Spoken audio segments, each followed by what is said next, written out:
Hello, this is Are You Rappaport again. I'm going to be responding again to video number 2.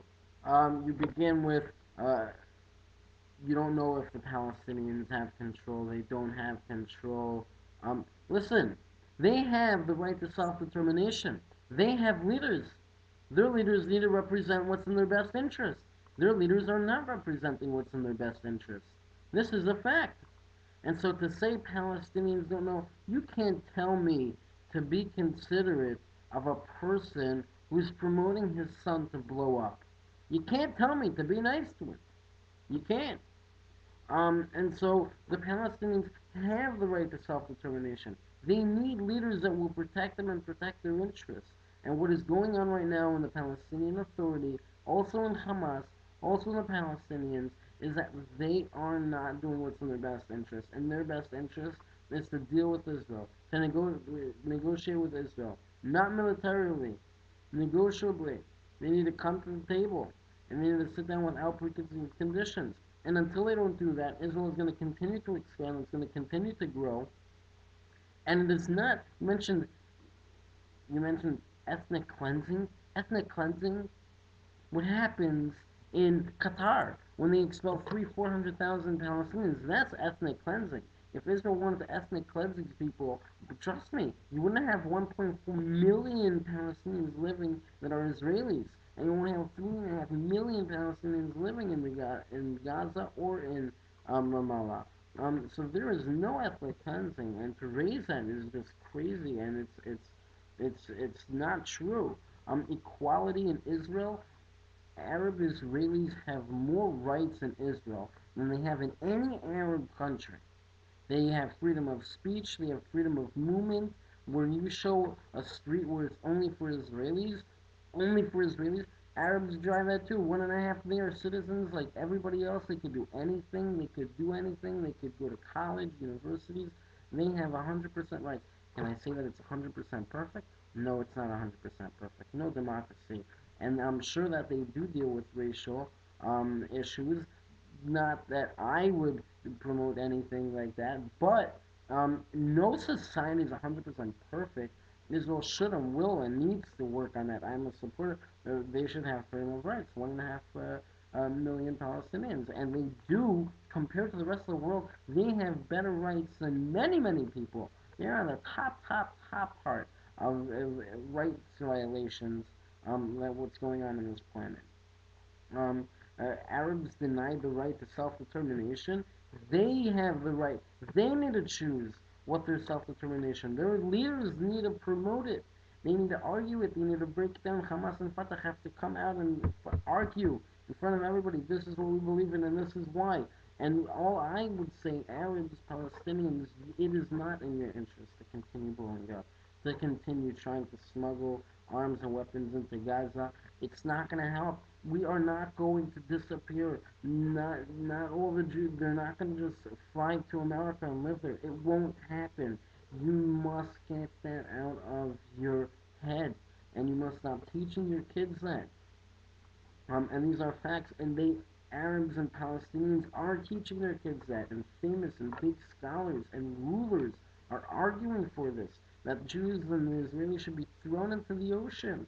And they are working actively, supplying missiles and weapons and training to people that believe in this to annihilate the Jews from Israel. And so this is reality. And you totally disregard it. Arabs expelled before attack. Um, 1948, who attacked? Arabs attacked Israel. When nations, hundreds of thousands, if not millions of soldiers from throughout the whole Arab world came to attack Israel, to kill Israel, to wipe it off the map.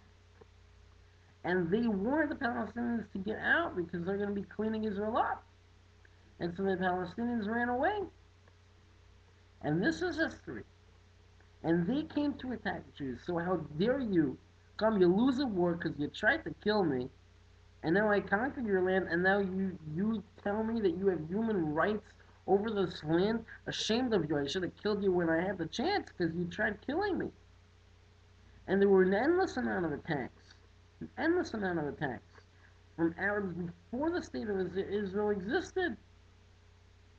And to come to the notion that British was the one that dominated and built Israel and that totally supported Israel, that is BS. That is just not true.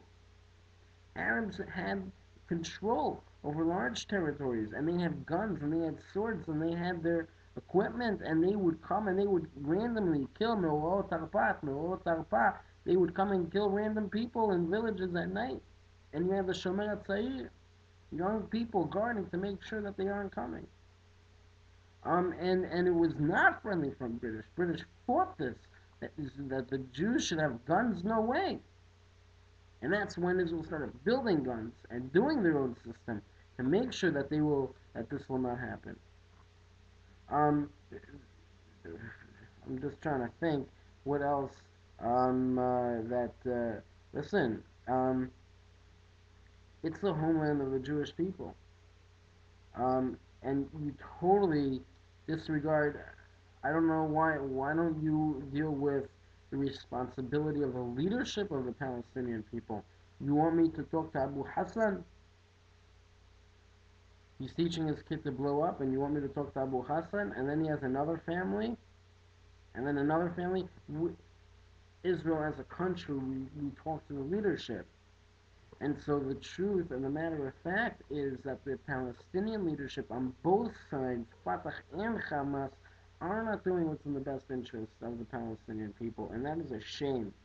And the longer they don't do it, the longer they're ignorant enough to say, "Oh, Israel will disappear from the land," and the more they're ignorant enough to still believe that through military um, and the way that they blow up and through killing as many Jews as possible, that's going to get them to go away. The long, the more they think that, the more off they are. And the more we're going to be building and developing the West Bank and building and developing Israel and growing it and trying to build new things and new technology and within ourselves, we still try to thrive. And if it's under an attack occasionally, then so be it. But we need a peace agreement, and we need an agreed upon treaty of which that is the end of the issue. Um, and there is peace, and there is prosperity, and we can work together, and we can work to achieve better for both our people. And trust me, Israel will be an amazing neighbor. And basically, it's in the interest of both countries, and Israel realizes that. But don't live in an illusion. If you think this is going to be a first stage and you're going to take part of the land and then you're going to take the rest of the land by overtaking the country demographically, you're living in an illusion. Israel will not allow it. And that intention of yours just shows us where your head is at and that you want to take over Israel at the end.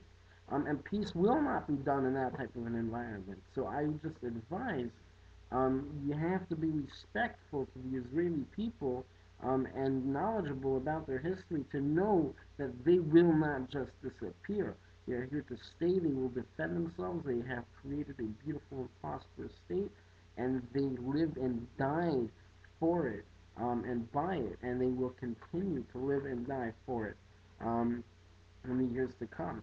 And so just internalize it and promote peace, and that's what should happen. And that is not what's happening with the Palestinian Authority. You showed Gandhi. If we just had a Gandhi in the Palestinian Authority, there would have been peace a long time ago. And so that is reality. That's my response to part two of your tape. Thank you.